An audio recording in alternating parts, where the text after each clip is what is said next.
բոլոր իշխանությունների ժամանակ էլ քրեական գործեր են հարուցվել բանակից ազատողներին, միգուցե այն պատճառներով, որ հայ չեն հասցրել վերևներին, բյուջե մուտքերը կավելացնենք, երկրորդ կխրախուսենք բանակից խուսափելը, վճարի դիմաց, բանակի թիվը կնվազեցնենք, հետո կասենք դե չենք կարողանում պահել, պետք է անկախությունը զիջենք։ Կադաստրում Հայաստանի Հանրապետության բալանսից հանել են, ադրբեջանցիները այդ հիմքով վերցրել են տարածքները, որը իմիջիայլոց մտնում է իրենց հռչակած 29746 քառակուսի կիլոմետրի մեջ, ու սրա մասին ոչ մեկ չի խոսում։ Ու այդ ռեպրեսիաներ կոչվածը ասում եմ ուղղակի ծիծաղելու է։ Դուք վախենում եք նույնիսկ հասարակության մեջ դուրս գալուց։ Գիտենք ձեզ ոնց են ողջունում, դուք էլ գիտեք ձեզ ոնց են ողջունում։ Ողջույն, մարտական եղբայրություն միաբանություն ունենք եւ քաղաքական խմբի անդամ Մասիս Շիրոյանի հետ անդրադառնալու ենք շաբաթվա ամենակարևոր իրադարձություններին։ Ողջույն Մասիս ջան։ Բարև ձեզ։ Սկսենք թերևս պատգամավոր Հայկ Սարգսյանի առավել հայտնի շիշ բռնողի օրենսդրական նախաձեռնությունից, որ ներկայացրվեց այսպես. այսուհետ կարող են որոշակի գումարի դիմաց կամ 1 ամիս ծառայել կամ 6 ամիս։ Դեռ սակագներից չխոսենք, ուղղակի խոսենք այս կոնցեպտից, սկզբունքից, ինչքանով է ընդունելի այս ծառայությունը փոխարինել վճարով ազատվելով։ Իրականում պատգամավորը փորձում է երկու հարց միաժամանակ կարգավորել։ Այսինքն վերջի շրջանում ընդունված օրենսդրական ակտերը կամ փոփոխությունները, որոնք արվում են, հիմնականում միտում ունեն բյուջե մուտքերը ավելացնելուն։ Այսինքն ցանկացած նախաձեռնություն, ցանկացած օրինագիծ, որ բյուջե մուտքեր կատարվող այդ գումարները կավելացնի, առհասարակ ընդունվում է պարլամենտի կողմից, որովհետև պետությունը իրականում ֆինանսական լուրջ խնդիրների առջև է կանգնել, որովհետև ներգրավել են բազմաթիվ վարկեր, արտաքին պարտքը մեծացվելու, առհասարակ պետության պարտքը առհասարակ մեծ է, թե արտաքին թե ներքին պարտքը պետության բավականին մեծացել է, ու այդ գումարները հիմնականում ներդրվել են շինարարությունների մեջ, որոնք որ ինվեստիցիաներ չեն, այսինքն այլ կերպ են ծախսվել, հիմնականում փորձել են ենթակառուցվածքների վրա փողերը ծախսել, որոնք հայտնի է թե ձևերով ատկատներ եւ այլ հանցավոր էլեմենտներ կան, բայց հիմա պետք է պարտքը սպասարկել։ Կներեք մի փոքր հավելում էլ անեմ, ոստիկանությունն էլ է մի փոքր այս հարցով փորձել միջամտել, իհարկե անհամեմատելի է համամասնական առումով, բայց 30 եւ 45 հազար դրամ վճարելով այսուհետ կարող եք վերահանձնել ձեր վարորդական քննությունը հենց հաջորդ օրը։ Իսկ այս պահին գիտենք, որ այնքան մեծ են հերթերը, որ մոտ 3-4 ամիս է պետք սպասել մինչև հաջորդ վերահանձնումը։ Ցանկացած որոշում միտված է հենց բյուջե մուտքերն ավելացնելու համար, թե հարկային փոփոխությունները, թե մնացած ամեն ինչը, եւ այստեղից անմասն չի մնացել նաեւ բանակը։ Հիմա ինչ է կատարվում, առհասարակ բազմաթիվ են դեպքերը, նույն ՔՊ ֆրակցիան, երբ որ նայենք, հասկանանք ովքեր են ծառայել, ովքեր չեն ծառայել, ու ովքեր ինչի չեն ծառայել, օրինակ նախկինում շատ հայտնի այդպես դեպք կար, չէ, պետնախագահ Ռուստամ Բադասյանի հետ կապված, որ ակնհայտ իբր թե սկոլիոզով է, ծանր աչքանի սկոլիոզով է ազատվել բանակից, այնինչ կեցվածքը նայում ես իդեալականին մոտ կեցվածք ունի, եթե ոչ իդեալական, հիմա պարզ է, չէ, որ ինչպես են այդ ամեն ինչը կազմակերպել։ Այսինքն վկաշարք տալով որոշակի մութ սխեմաներով մարդիկ իրենց երեխաների բանակից ազատել են, ու իրենք էլ դա լավ տեղյակ են, թե ոնց են արվել այդ ամեն ինչը, հիմա բազմաթիվ քրեական գործեր են տարիներ շարունակ բոլոր իշխանությունների ժամանակ էլ քրեական գործեր են հարուցվել բանակից ազատողներին, միգուցե այն պատճառներով, որ հայ չեն հասցրել վերևներին, բայց հիմա Հայկ Սարգսյանի առաջարկությունը հետևյալն է, որ եկեք բյուջե մուտք անենք, քանի որ մենք արդեն չենք կարողանում սպասարկել պարտքը, ու մի բան է, երբ որ մի քանի հոգու գրպան է գնում, բայց այս պահին իշխանության կորցնելու վտանգ կա, այսինքն սոցիալական բունտ կարող է հասունանալ, ճգնաժամ կարող է սկսվել, ու որպեսզի այդ ամեն ինչը չլինի մեղմել, Հայկ Սարգսյանը ավելի լայն է վերցրել, փորձում է հիմնական իրենց իշխանության համար որոշակի օգուտ բերել, որ բյուջե մուտքերն ավելացնել,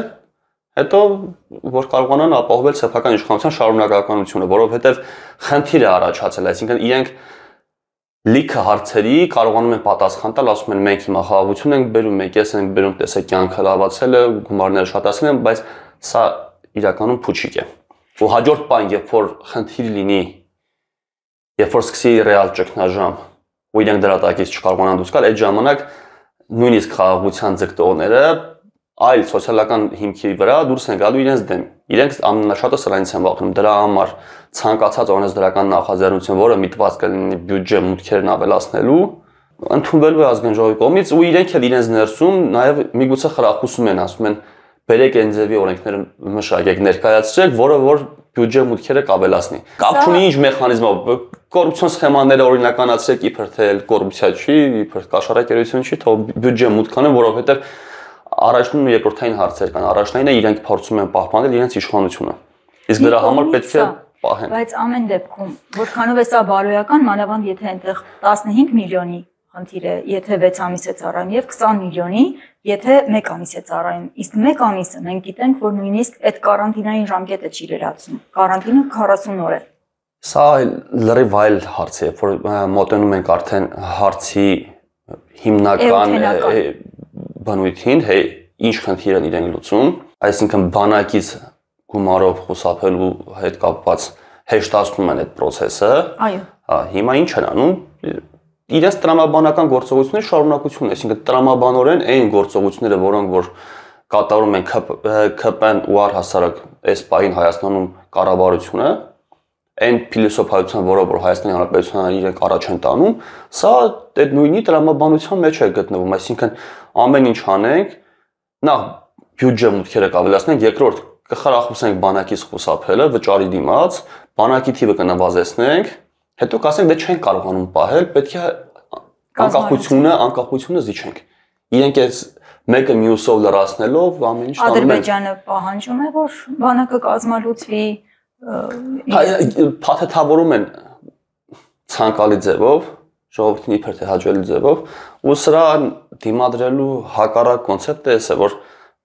եթե մենք զենքին մոտիկ չլինենք, եթե մենք զենք չբռնենք, եթե մենք չծառայենք, մենք հայտնվելու ենք նախորդ դարում, երբ որ Թուրքիայում էին հայերը բնակվում, Թուրքիայի Օսմանյան կայսրության ներսում են, երբ որ հայերին զրկել էին ցեն կրելու հնարավորությունից, բանակում չէին ծառայում կամ ծառայելու դեպքում հիմնականում հայերը գնում էին այդ ինժեներական աշխատանքներ կատարելու, որը հանգեցնում է վատ հետևանքների, որը մեզ հանգեցրեց նախորդ տարում ցեղասպանության։ Սա փուլային տարբերակով անկախության կորստի տանելն է, այսինքն եկեք հերթականությամբ մենք կկատարենք գործողություններ, հետո փաստի առաջ կկանգնեցնենք պետությանը ու ամբողջ հայ ժողովրդին կասենք, թե չենք կարողանում, պետք է զիջենք, պետք է մտնենք ինչ-որ մի պետության կազմ, որը մեզ կպաշտպանի։ Իսկ այդ պաշտպանողները երբ որ գան, իրենք արդեն կարողանում են այս ամեն ինչը կազմակերպել։ Իհարկե։ Հեչ կանեն այս բոլոր օրենքները, կասեն պարտադիր պետք է ծառայեք, բայց արդեն մեր բանակում, կայսրության բանակում։ Միանշանակ։ Եվ հիշենք, որ երբ որ մենք ծառայում ենք կայսրությունների բանակներում, մեր զոհերը մասնակցությունը մեծ պատերազմներին շատ ավելի մեծ է լինում, զոհերի թիվը բնականաբար շատ ավելի մեծ է լինում։ Սրա հետ կապված բազմաթիվ են արադարձները, կփորձեմ հիշեցնել, որ առաջին համաշխարհային ժամանակ Օսմանյան կայսրության բանակում 200,000 հայեր մասնակցում Օսմանյան կայսրության կողմից որպես տվյալ պետության քաղաքացի եւ եւս 200,000 հայ արդեն արևելյան Հայաստանից ռուսական կայսրության կազմում էր։ Պատկերացնեք 400,000 հայ մասնակցել առաջին համաշխարհային, բայց արդյունքում, քանի որ մենք ինքներս մեր համար չենք կանգնել, չենք կրվել, այդ 400,000-ը մեր համար ոչինչ չի արել, այլ արել է կայսրությունների համար, արդյունքում մենք ունեցել ենք ցեղասպանություն։ Իսկ այդ նույն ժամանակ, եթե մենք մեզ համար 400,000 չէ, 200,000-ը գոնե կանգնած լինել, մենք ոչ միայն ցեղասպանություն չենք ունենա, այլ կունենայինք միացյալ մեծ Հայաստան։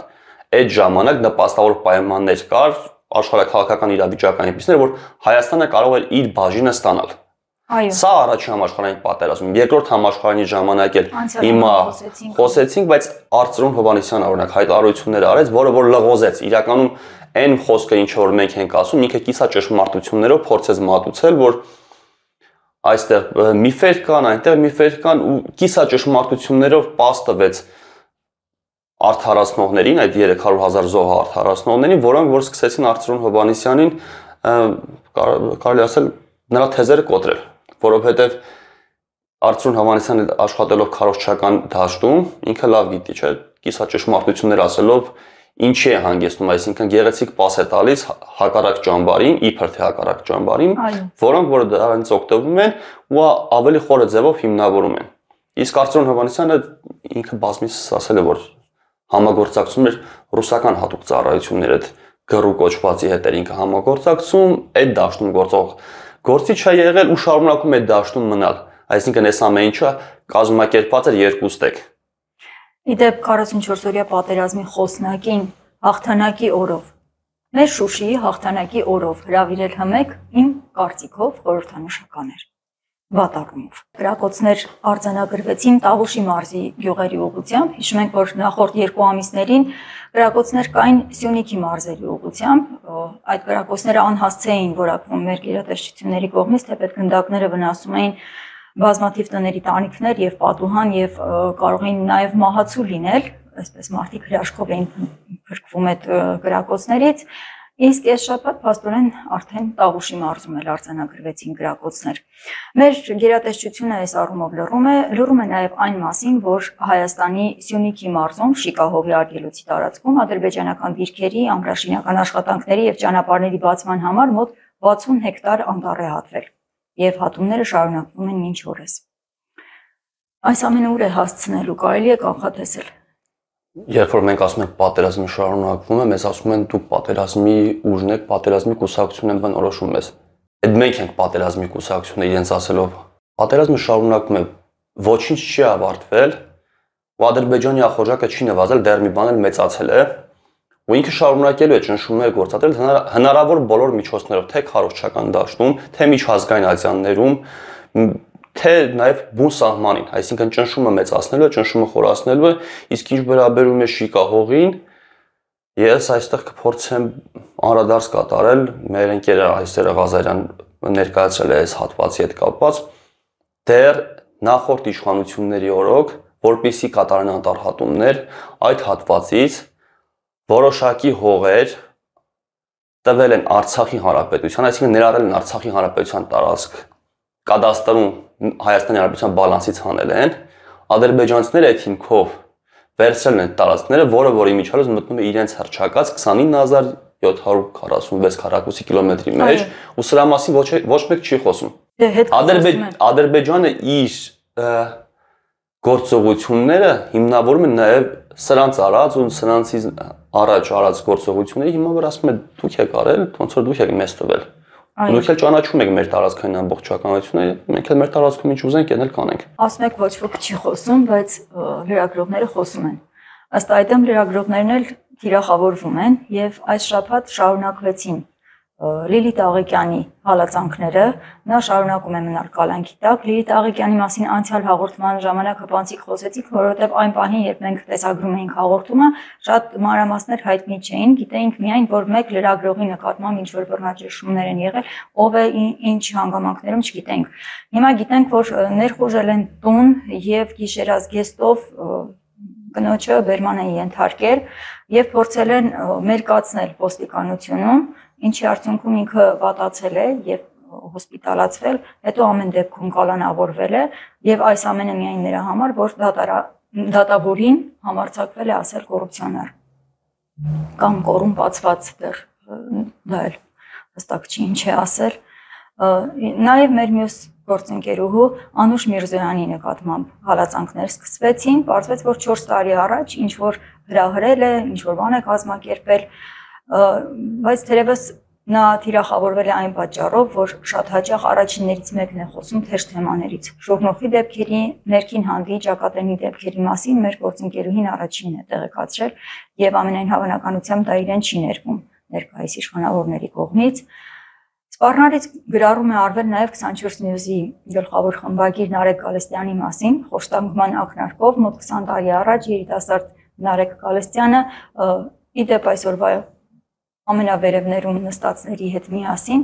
ամբոստության որոշակի դրսևորումներ է ունեցել ժամանակի ոչ այդքան լավ բարքերի նկատմամբ, որի արդյունքում ոստիկանական խոշտանգումների ծեծի է ենթարկվել, հոսպիտալացվել եւ հիմա թերևս այդ են ակնարկում, որ ասում են կարող է այդ ամենը կրկնվել։ Այս ամենը մեր բերանը փակելու, մեզ վախեցնելով, լռեցնելու միտում ունի Բաստիոնում։ 34-րդ հորիզոնականում ենք, չէ՞, Ազատ մամուլի այդ անհասկանալի է ինչպես։ Ցուցակում, հա, նորմալ է, այս ամեն ինչը իրենք անում են ընտրություններին ընդառաջ, փորձում են դաշտը ամբողջությամբ ջարդել, փորձում են լրացնել բոլորին ու իրենց խոսքը իբր թե ավելի հիմնավոր դարձնելու համար, որ մենք ենք որոշողը, մենք ենք հարցերը լուծողը, ախր ձեզ գիտենք դուք ով եք։ Ամենահետաքրքիրն է գիտենք դուք ով եք, գիտենք դուք ինչի եք ընդունել, գիտենք որ դուք նույնիսկ ռեպրեսիան նորմալ չեք կարող անել։ Ձեր ուժն էլ գիտենք, ձեր մարդկային հատկություններն էլ գիտենք, բոլորիդ էլ լավ ճանաչում ենք։ Գիտենք որոք ինչի եք ընդունակ։ Ձեր սկզբունքներն էլ գիտենք, սկզբունքայնությունն էլ գիտենք, ինչ տիպի սկզբունքային եք դուք, որ ոչ մի սկզբունք չունեք, որ 2019-20 թվականին Արցախ Հայաստանի Հանրապետության անկախության երաշխավորներ, այսինքն նույն հայտնի է Արսեն Թորոսյանը, երբ որ հայտարարում էր առանց Արցախ Հայաստանը գոյություն չունի, հիմա դրա հակառակն է ասում, նույն վարչապետը, նույն մյուսները բոլորը համատեղ, այսինքն իրանք երթում են ուտում, չգիտեմ, ամեն նույն մարդու 2 տարի առաջ հայտարարությունները եւ հիմիկվա հայտարարությունները լրիվ հակադիր բաներ են։ Իսկ ռեպրեսիաների առումով, սենց ասեմ, իրենք կարծես փորձում են մրցակցել երկրորդ նախագահի ժամանակների հետ։ Ես ամեն անգամ երբ որ ասում եմ, այս մարդիկ համատեղ են եկել իշխանության, նույն ձեռագիրն ունեն։ Իրենք նախկինները վախեցնում են, բայց իրենց գործադրած բռնությունները որևէ ձևով չեն տարբերվում կամ գրեթե չեն տարբերվում։ Նույն ձեռագիրն ունեն, համատեղ են եկել, երևի միգուցե համատեղ էլ որոշում են, թե ինչպես պետք է լրացնեն։ Նշենք, որ նախկին ասում են, բայց Փաշինյանը արդեն պաշտոնավարել է այնքան, ինչքան Ռոբերտ Քոչարյանը։ Եվ եթե մի քիչ էլ մնաց, այս ինչ ասեմ, կորը որ տեսնում ենք, արդեն լիովին հասնելի է բռնարարքների այն մակարդակին, որ մենք ապրել ենք Քոչարյանի ժամանակներում։ Մենք հիշում ենք այդ ամենը։ Պակաս բռնություններ սրանց օրոք տեղի չեն ունեցել, պակաս բռնություններ, բայց ասում եմ, քանի որ ճանաչում ենք, գիտենք ովքեր են ու ինչերի մեջով ենք իրեն ժամանակ անցել, այդ ամեն ինչ արդեն էլ վախենալու չի։ Ասենք դուք այս հասարակության այն ամեն ինչի մեջով որ անցկացրեցիք, սրանից հետո այս հասարակությունը էլ չի վախենում։ Դուք տարաք պարտության, դաժան ձևի պարտության տարաք, ամեն ձև ոգևորեցիք հասարակությանը 2018 թվականի հեղափոխությամբ, երբ որ հայ հասարակությունը մտածեց, որ ինքը կարող է որոշակի հարց լուծել, արդարություն վերականգնել, ու այդ հեղափոխություն կատարած ժողովրդին դուք միանգամից տարաք պարտության։ Չկա աշխարհում նման դեպք չկա, երբ որ հեղափոխություն արած ժողովուրդը գնում է պարտվում է։ Իրենք հենց այդ ոգևորությունը կոտրեցին ու հիմա զարմանում են, որ իրենց ռեպրեսիաների չեն վախենում։ Հա, վախենալու չեք։ Դուք փորձում եք այդ ռեպրեսիաներն անեք, կրկնում եք, մի բան էլ տվել անցել եք երկրորդ նախագահի ժամանակներին, բայց քանի որ դուք դրան նախորդիվ արել եք այլ գործողություններ, դուք այլևս անիմաստ եք ռեպրեսիաների ենթարկում չի աշխատում։ Երևի դժվարանում եք պատկերացնել, որ մենք արդեն ապրել ենք ողբերգության այն չափաբաժինը, որ արդեն հատել ենք վախի սահմանը։ Ես դժվարանում եմ ասել հիմա ինչն է վախենալու ինձ համար։ Էլ ինչով կարող եք սպառնալ։ Հայրենիք ենք կորցրել, ամեն օր զիջումներ եք անում, ձեր նման իշխանավորներ ունենք, էլ ինչ կարող է լինել։ Հենրիկ Ավետիս Ավետիսյան մեկ-մեկ որ տեն զրուցում ենք, ասում է, ես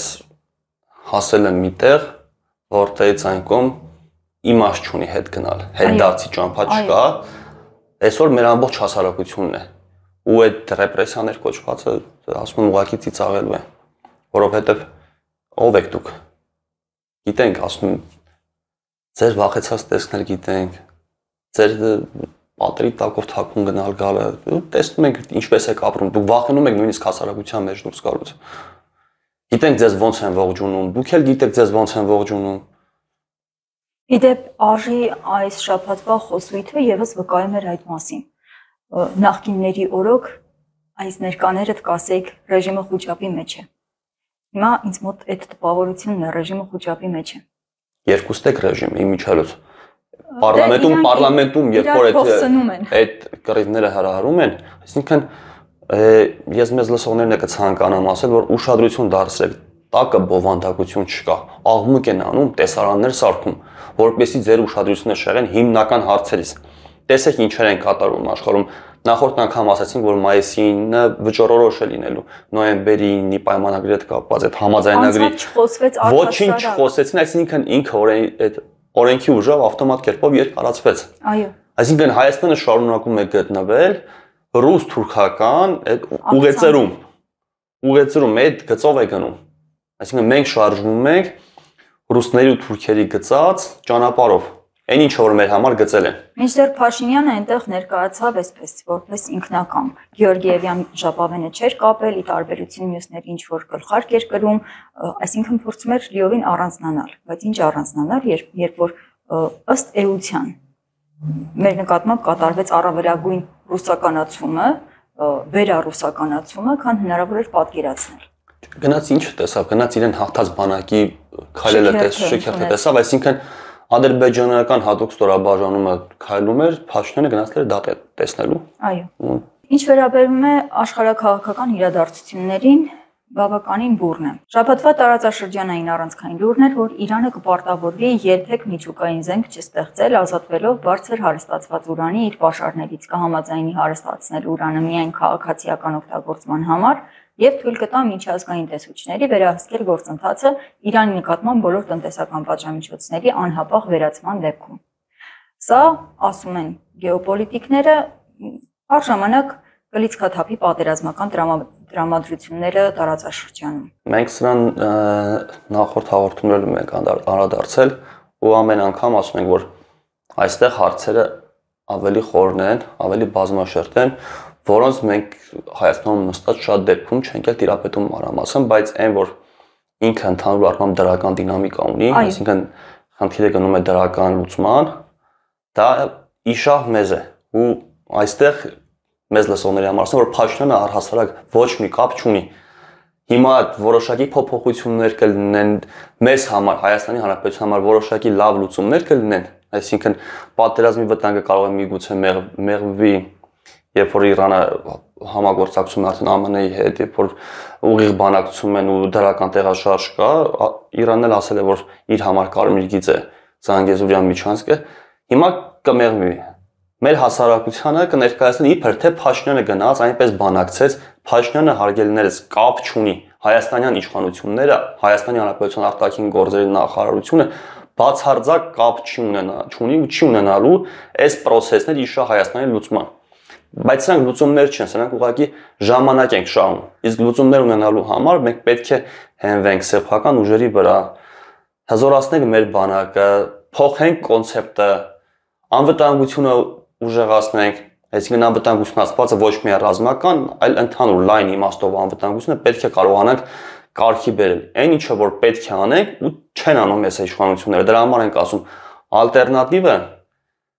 սրանց ուժային բալանսը վերականգնելն է։ Ոչ թե գնալ հանձնվել, ասել մենք գալիս ենք խաղաղության, այլ այն կոնցեպտը ինչ որ մարտական եղբայրություն միաբանությունն է առաջարկում։ Սպասում ենք ձեզ, միացեք մեզ, որ կարողանանք ավելի արագ հասնել լուրջ արդյունքների։ Իդեպ տարածաշրջանը, որովհետեւ կարողանանք ունենալ այնպիսի Հայաստան, որը ռեալ կլինի անվտանգ, ռեալ կլինի ավելի ապահով, պետք է վերականգնել ուժային բալանսը։ Հայաստանը պետք է վերածվի ուժային գործոնի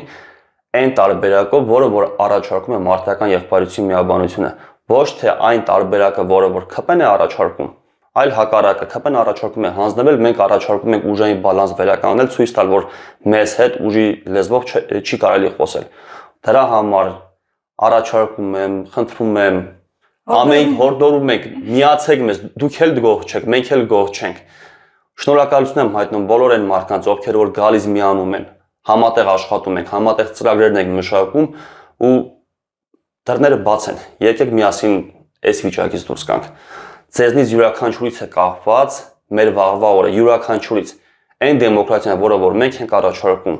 տարբերվում է սրանց առաջարկածից։ Մենք առաջարկում ենք, որ ոչ միայն հայ հանրությունը ընտրող է, այլ նաև հնարավորություն ունի ընտրվելու, հնարավորություն ունի մասնակիցը լինելու, process-ները կառավարելու հնարավորություն ունի։ Ռեալ իրական ժողովրդավարությունը հենց սրանում է կայանում։ Դուք յուրաքանչյուրը ձեր տեղը նստած կարող եք որոշակի ազդեցություն ունենալ process-ների վրա։ Եվ մի հետաքրքիր լուրով եզրափակենք։ Ընտրվեց Հռոմի Պապը, արդեն դե գիտեք, եւ հայտնի է, որ նա պիտի այցելի Թուրքիա։ Եվ նրա Թուրքիա այցից առաջ շատերը սկսեցին խոսել, որ Հռոմի Պապի նախնիներից կան հայեր, այսինքն Հռոմի Պապն ունի հայկական արմատներ։ Հռոմի Պապը ինքը դեռ չի անդրադարձել այս լուրերին, Թուրքիայում ամենայն հավանականությամբ իրեն կտան այդ հարցերը եւ ինքը ինչ որ մի ձևով կմեկնաբանի այս լուրերը, բայց Այս ամենը մեծ համար հետաքրքիր է, որովհետև այս հիմքի վրա վերջին շաբաթվա ընթացքում բավականին շատ եղան հրապարակումները թուրքական պարբերականներում ցեղասպանության թեմայով։ Սա ինձ համար ազդակ է, որ թեման ցանկացած առիթով վերհառնելու է։ Ցեղասպանությունը այնպիսի միջազգային հանցագործություն էր, այնպիսի ծավալի հրեշավոր գործ էր, որ հնարավոր չի լրացնել ուղղակի մի քանի այստեղ նստածների քաղաքական կամքով։ Ուժեղ լինենք, որովհետև մեր իրավունքներին ժամանակը գալու է պետք է լինելու դեր կանգնել։ Ասում ենք ձեզ։ Համեցեք։